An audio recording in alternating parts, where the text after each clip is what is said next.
All right, everybody, this is your last section, right? So you want to sit back and give yourself a round of applause, right? And be like, yes, I'm almost done. I know this is a huge test in your life. I've had a blast helping, along with the rest of the team, helping you prepare for this. So I hope you feel good about it. You should feel confident. You can dominate this test. So I want to overview this last section, which again is only 6 questions, so you don't want to get freaked out by the details on this. I think the overview for this on how we're going to present it is going to be really good. I have Ben Canada with me. We're going to go back and forth and kind of make it dynamic, make it fun. And the thing I really love about this section more than any other is we've seen the most repeatability in terms of test questions showing up, again, only 6, but showing up over and over in these main areas, right? So here's how I want to outline the lecture for you. You can write this down in your margin if you want. The first section we're going to hit is going to be on membrane potentials, okay? Typically only 1 question on that, so pay attention to that. More potassium inside the cell, more sodium outside of the cell, and understanding those phases. You're going to get 1 question on that typically. Number 2, we want to look at nerve impulse and conduction. So understanding like myelin sheath and saltatory conduction and things like that. We'll get into that in a second. It'd be like the highlight of your year. I know you can't wait for that. But again, it's going to be like just a quick diagram showing you some past test questions on it. It's going to be a good flow to this lecture. Number 3, we're going to talk about neurotransmitters, okay? So you want to know that really, really well. Again, only 1 question though, so don't freak out about it. After that, we're going to hit on the CNS. And by the way, they always seem to ask questions on the hypothalamus. So we got a little car diagram we're going to show you on that to help make sure you got that. You're going to typically get 2 questions on the hypothalamus. 2 questions on the CNS. One's typically going to be on the hypothalamus. The other one's going to be on these pathways, which I have a good way to help you with that too. And we're seeing a lot of repeatability on how they ask those pathways. But last but not least, we have the special sensory organs. It's like the ear, the eye, etc., smell. And they only ask 1 question on that typically too. So keep in mind, again, the best thing I can remind you of, only 6 questions. Don't freak out about this. Let's get through this efficiently and get you ready to dominate this test. As Kyle said, we're going to jump right into this first section of membrane potentials. We're only going to see 1 question here. The key points you need to know are that sodium is on the outside of the cell, potassium's on the inside as that potential builds up. Make sure you know that the charge is between -60 and -70 millivolts. Let's jump in and take a look at an action potential. Taking a look at this action potential, I've got 3 points I want to stress here. Remember, we've got -60 to -70 as our starting point. During depolarization, that sodium that was built up outside, it comes back in while potassium leaves. And then the other thing they're really stressing is the refractory period. We're going to take a look at some test questions on that. Remember, there's an absolute refractory period and there's a relative refractory period. The absolute refractory period occurs in the heart. Let's look at those test questions.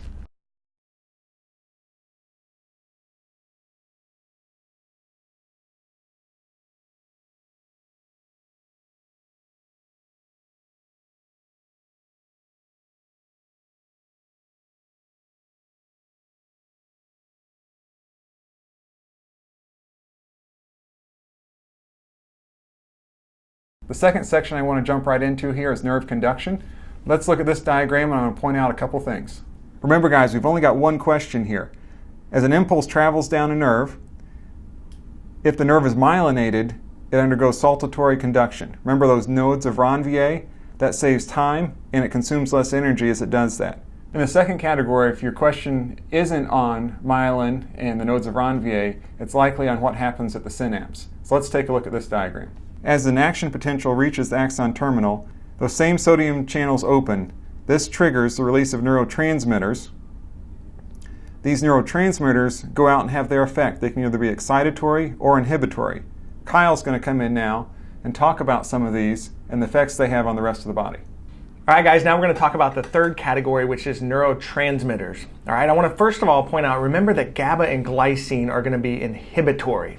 Pound that in your head. GABA and glycine are inhibitory. Let me show you this past test question that was asked on GABA in particular.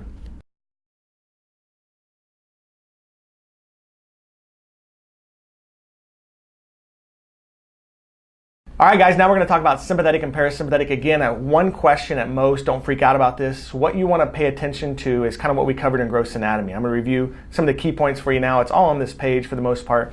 But the first thing I want to point out is, remember, sympathetic is oftentimes referred to as thoracolumbar, and that's because it's referring to the location of the preganglionic cell body. In the thorax and lumbar regions is where that cell body starts. Whereas in the parasympathetic, it's oftentimes referred to as craniosacral because that's referring to the location, again, of the preganglionic cell body located in the cranial and sacral regions of the spinal cord. You guys remember whether it's preganglionic or postganglionic, whether it's preganglionic of sympathetic or parasympathetic, it doesn't matter. It always releases what? Acetylcholine, yes. But in the postganglionic, okay, in the postganglionic of the sympathetic system, it always releases epinephrine, norepinephrine. And do you guys remember what is the name of the enzyme that breaks that down, norepinephrine and epinephrine, so that it's not in the synaptic cleft forever? That's going to be monoamino oxidase, MAO, right? So make sure you know that's going to break it down. And I'm going to show you a test question right now that gets really picky about how MAO acts in that location.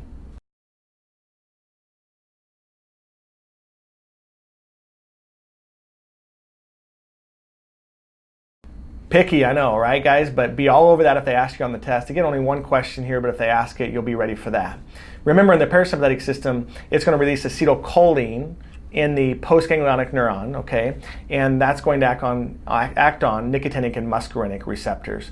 So guys, just to kind of make sure you got that, one last point there. Remember, acetylcholinesterase is the enzyme that breaks down acetylcholine there in that location. So let me show you some past test questions that kind of reinforce this framework of sympathetic and parasympathetic that we just covered.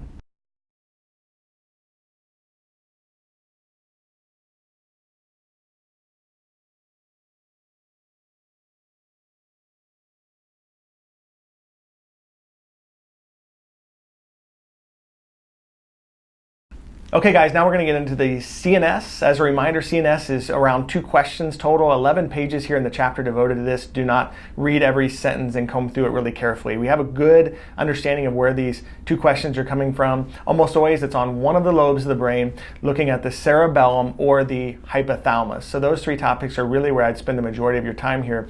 Let's look at the lobes of the brain. I know you've had this before, obviously, but when you look at the frontal lobe, you want to think about speech production, okay? So this is going to be a motor area, so speech production, you want to think planning, and you want to think personality, okay? So I remember I had a patient a couple years ago, her name was Dolly. She literally looked like Dolly Parton, right? Real sweet, always would hug me every time she came in, was always early for all of her appointments. Real sweet Southern lady. Remember one time she showed up like 30 minutes late to an appointment, right? The exam took forever because she couldn't get her words out on what she wanted to say, and her personality was completely different, right? She had a frontal lobe infarct, and that's classic for someone with a frontal lobe issue, okay? So when you think frontal lobe, it's all about motor, think about Dolly, okay? When you get into the next lobe I want to talk about, obviously, is going to be parietal lobe. You want to think parietal lobe is all about sensory, right? Occipital lobe is all about vision. When you think about temporal lobe, I want you to think, hang with me, but think of it like a temporary house worker, because I want you to remember the hippocampus, right, and Wernicke's, those 2, hippocampus and Wernicke's, are going to be found in the temporal lobe, okay? So hippocampus, think of that as like a certain smell, associating that with past memories. That's been on test questions in the past, not very commonly though, but that's like a classic test question that's shown up on typical standardized test. When you get into the spinal cord there, you can look at gray and white matter. Rarely, but occasionally they've asked that the gray matter has unmyelinated and that the white matter has myelinated. Okay, so look at that. But the big thing I would want to focus on is looking at the midbrain pons medulla. Okay, and I want to show you this visual here to help you kind of conceptualize this. All right. Whenever you guys say midbrain pons medulla, don't you always say it in this order? Midbrain pons medulla, yes, right? So when you write it, if you get this on the test, always write it that way. Midbrain pons medulla, and then neck is underneath that, just to get you oriented, right? When you look at all these pathways, you can memorize them if you want, like try gem and othalamic. That one I always think like I'm giving a gem to someone, like a diamond, so I want to look at their face to see what they look like, right? So it's going to be all about pain and temperature from the face, right? Whereas spinothalamic is going to be, think of it like hot spine, like you're taking this thing and stabbing it in their spine, so the whole body, right, it's going to be pain and temperature from the body. That's how you can quickly remember those things. We haven't seen a lot of test questions on these, but when you look at this visual, what you want to pay attention to about midbrain pons medulla neck is that almost every single pathway, I don't care which one, again, at most one question here, every single one of those pathways, they all cross at the medulla. So draw it like this. As you can see here, they all cross at the medulla. So bottom line is, your likely question is, someone has a tumor located in a location, right? Let's say it was in the pons, okay? That's obviously above the medulla, right? So any lesion above the crossover point, this is something you can take to the bank. Any lesion above the crossover point will always lead to a contralateral issue. Any lesion above the crossover point will always lead to a contralateral issue. So if you get one of these questions on the test and you're like, oh crap, I didn't look at the pathways, I don't remember this, just always put contralateral something, right? It's almost always going to be, the answer is going to be contralateral. And let me show you two examples of this, one in which the lesion is above the crossover point.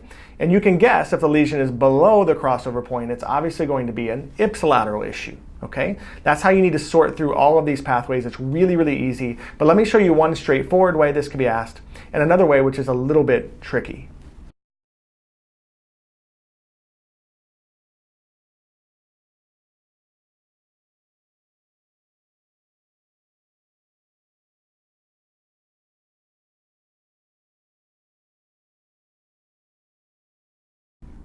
Okay guys, we talked about how the CNS is important on the test, typically 2 questions. We said the lobes of the brain are important, which we just covered. We'd also talked about how the hypothalamus and the cerebellum are 2 other things you'd want to pay attention to. So take a look at this visual with me. I want you to see where this is at. Hey, by the way, if you want to follow this in your book, it's underneath the heading of diencephalon.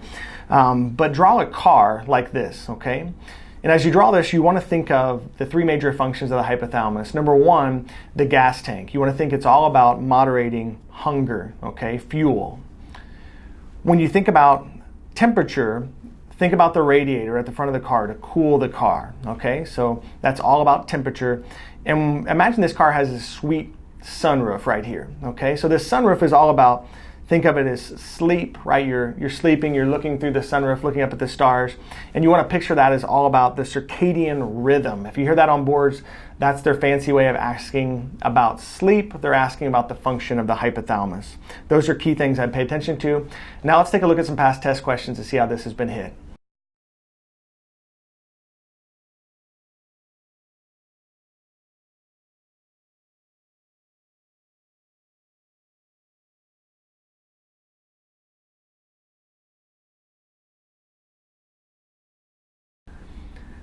Okay guys, the next topic I want to talk about is the cerebellum. Okay, just to kind of put you on the spot for a minute, from gross anatomy, which again is a big boy section, we got to know that well. Do you guys remember what cranial fossa that this is located in? The cerebellum? It's in the posterior cranial fossa. Good. And when you think about the functions of the cerebellum, it's listed here in your book. Take a look at that. And let me reinforce this again. This has been hit a lot on old tests. Take a look at these trends we've seen on old tests.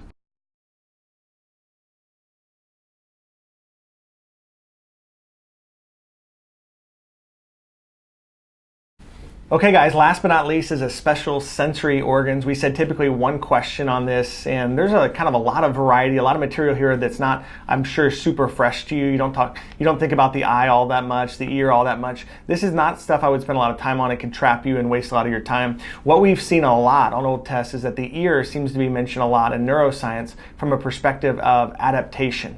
So take a look at that box there in your notes on adaptation. Really pay attention to the idea of a constant stimulus. That's the 2 words I'd pay attention to. Take a look at these past test questions to kind of get yourself oriented.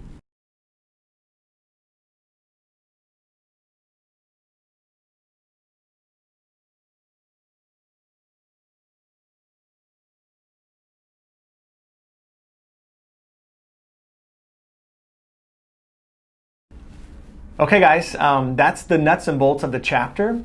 Last thing I want to mention to you, if you look at this blood supply at the end, that was mentioned in gross anatomy. You'll remember that the aortic arch has 3 main branches, right? So think of your A, B, C's. Aortic arch is the A. The B is brachiocephalic trunk. Remember, that's going to the right side, whereas the common carotid and the subclavian are going to the left side. Okay, pay attention to that anatomy. It has been stressed on old tests. But that's it. Guys, thanks so much for hanging in there. I hope you loved the course. I hope you dominate your test, more importantly than you even loving the course. I want you to do super well. If you have any questions or anything you want to reach out to us, please do. We'd love to hear from you. But congratulations on being done with this. Now you can spend the next little bit, if you have some additional time between now and the test, just kind of going back to any of the areas, especially within the Big 5, that you feel like are weak. Go reinforce those, strengthen those. Don't sweat the non-Big 5 stuff. Don't freak out about that. Now's the time to go look at the Big 5 and say, hey, is there any of those Big 5 I feel especially vulnerable about, which I'm sure there is.